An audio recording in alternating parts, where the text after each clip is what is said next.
Hey, what's up, guys, and welcome back to another Real Madrid review. Liverpool 2, Real Madrid nil. I genuinely think PSG have scammed us. I think they have made a reincarnation of a fake Mbappé. They have probably kidnapped him, and they've given us this fake version, and we have paid, you know, I don't know how much in bonuses, contract, stuff like that to Mbappe, but the fake one, because you can't tell me that that was the Kylian Mbappe we knew from PSG, the Kylian Mbappe we knew from France World Cup 2018 or even 2022 final. You can't tell me that is the man who showed up in this game tonight and even this season. But tonight, it's not just about the penalty miss, which we'll get onto. It's not just that. Because you miss a penalty, either Vinicius or Bellingham, you miss a penalty, the fans will say, look, it's one of those good saves, or, it's just unlucky. But the problem here is throughout the 90 minutes, if you watch the game, Mbappe, who has said that he wants to play this left-hand side, he wants to be the man playing in a position that he's comfortable with, did not do anything. And look, if you look at the front three today, he had no support whatsoever from Brahim or Arregula. They aren't your normal nines, they aren't physical, they aren't going to get into the box. So that was already a struggle. But 0 shots on target until the save, and basically 0 shots on target, really. He had a shot towards the end that was blocked by, I think it was McAllister.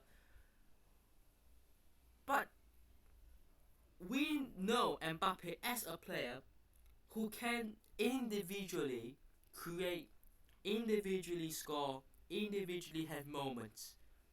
And this is not the only game this season which he hasn't done that. We have not seen Mbappe individually win us a game like Vinicius has done before last season.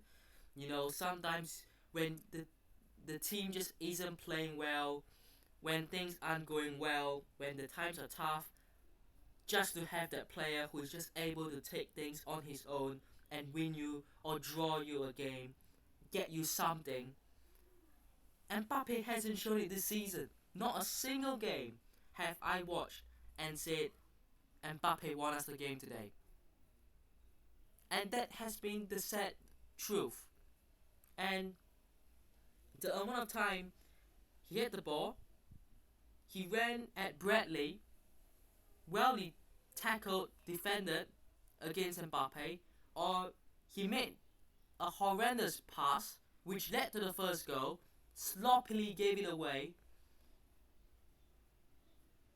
or he doesn't track back obviously. So when he made that pass back, which was a mistake, we are defending with one less man because he doesn't defend.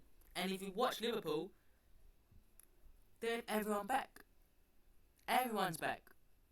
There isn't, a player that, refuses to defend or refuses to help out.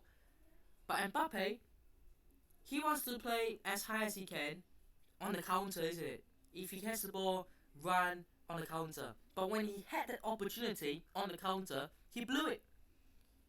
And part of it, yes, it's Conor Bradley defending really well. You have to give credit to him. But Mbappe, arguably the quickest player in the world, did nothing on the counter, or when he had the time, had the space to run. He either messed it up by running straight into Bradley, made a horrendous pass, or gave it away. He just gave it away. And as much as you said the Liverpool back five played well, very well, Kelleher, Bradley, Van Dijk, Konate, Robertson, there was nothing from us today. And it's not just Mbappe.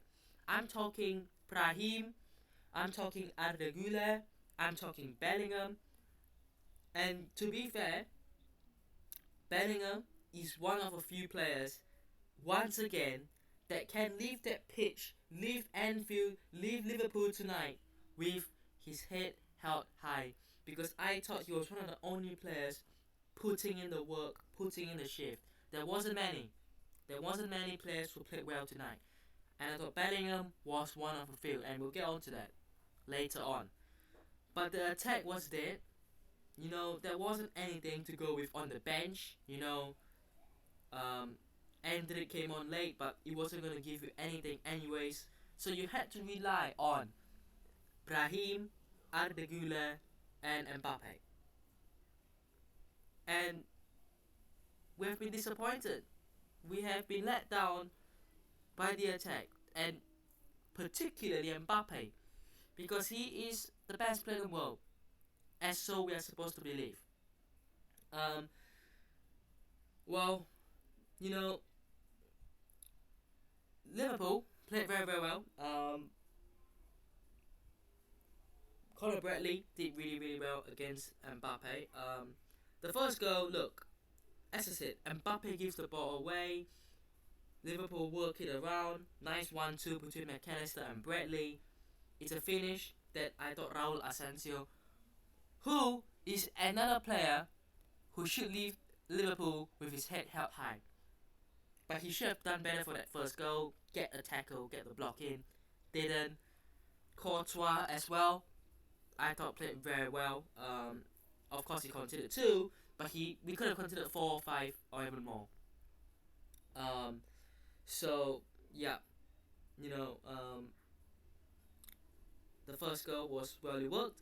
Second goal, short corner, is whipped in, unmarked. I mean, we are leaving Cody Gakpo with Luka Modric. Can I just say, the player who's defending Cody Gakpo is Luka Modric. Now look, we don't have many physical players. We've got Rudiger, Asensio. Who else do we even have? Mbappe is relatively tall. And that's about it, really. Maybe Valverde, yeah, Bellingham. But out of all those players that we have, Luka Modric is the one defending against Cody Gakpo. Great. Let's talk about the penalty misses, because it's not just Mbappe who missed it. Lucas Vazquez gets tripped. I think it's a penalty. And I thought, look, score 1-1, back in the game, something to hang on to, potentially, something to build on, potentially. And then Mbappe blew it. It's a weak penalty. The keeper gets the right way, but it was an easy save. It was right at him. As long as you dive that way, you would have saved it, basically. But let's not discredit Kelleher, because I thought he played well. He didn't have much to do. It's a penalty save, and the save to deny Brahim Diaz towards the end. But it's led to our attacking quality, but that penalty save was good. And then, about 15 minutes later or so, 20 minutes maybe, Salah gets the penalty. Ferland Mendy, who I thought was having a decent game up until that point, I can't really blame him too much, because it's Salah. He was going left, going right, and Mendy sticks a leg in, and Salah gets taken down, and then Salah somehow misses as well. But it didn't matter, because after 6 minutes they scored anyway. So yeah,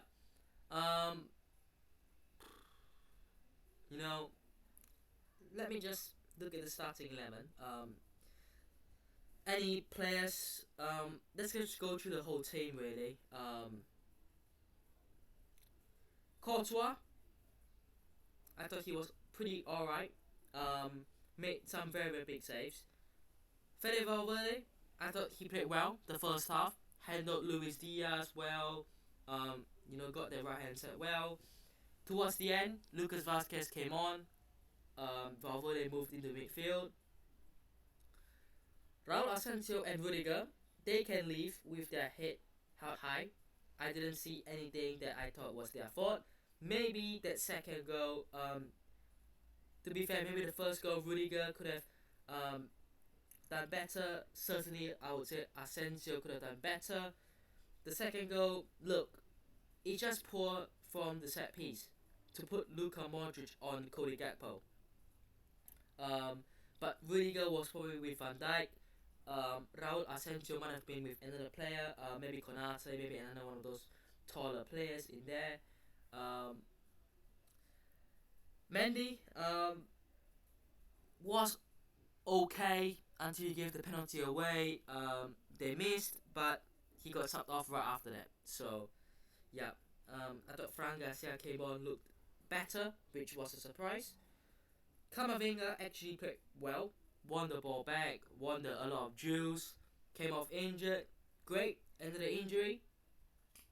Modric, for his age, it wasn't even bad. For Luka Modric's age, at 39, to run the show in midfield is tough, but he did have some, good midfield performances, but there was nothing in front of him.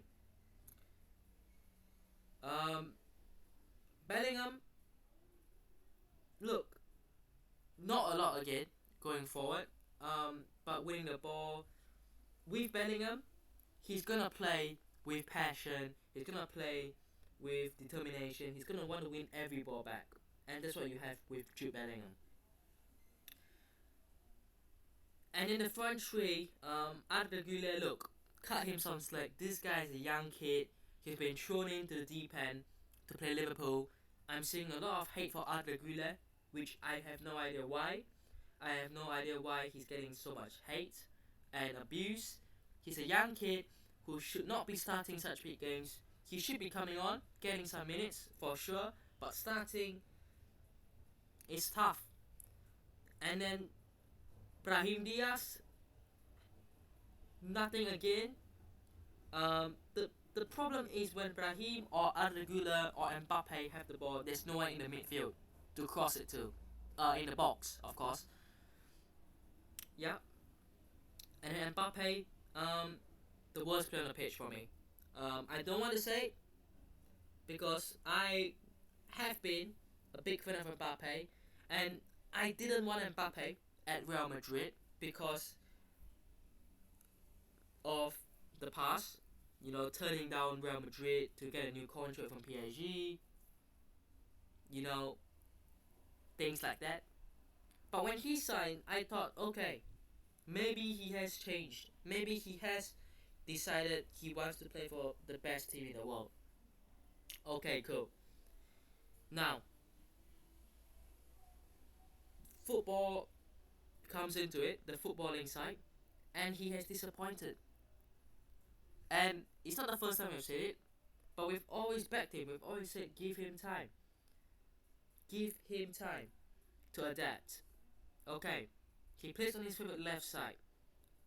He gets, I wouldn't say cooked, but somewhat cooked by Conor Bradley. He loses the ball, he gives it away, he gets tackled, and then he has the chance to score from the penalty spot, which is the easiest chance he has to score. He doesn't have to work it out. He doesn't have to dribble past 10 players. All he had to do was smash it somewhere, and he placed it right at the keeper. Look, whether the keeper dives there or not, okay, because he wouldn't have known, it's a weak penalty. It's a weak penalty. It doesn't have any power in it. It's a weak penalty just to place it to where the keeper would be if he dived. He took a 50-50. And obviously a penalty is a 50-50, but he enhanced it even more. And yeah, just not a good performance. Not a good performance whatsoever from Mbappé. And I'm disappointed. And I think Real Madrid fans are disappointed. Yeah. Well, look, in the Champions League, we are 24th. Great. Um, of course, teams 9 to 24 have to play a playoff. We're not gonna make it into the top 8 now, so we are gonna have to play the playoff because it's basically impossible. Of course, people are gonna look at it and say, "Oh, but there's only a 4-point gap between 8th and 24th." Look, okay, every team between 8th and 24th, most of them are going to win. Most of them are going to win anyways. So we have screwed it up. So that's great. Our next games are Getafe at home this coming weekend. And then midweek next week, Athletic Club, Girona away. And then the next Champions League game we are going to Bergamo to take on Atalanta. And they have been playing quite well as well. So, great. Let me know what I thought down below. Hope you guys have enjoyed today's video. Hit that button if subscribe to the channel if it's on already. And I'll see you guys in the next one. Peace.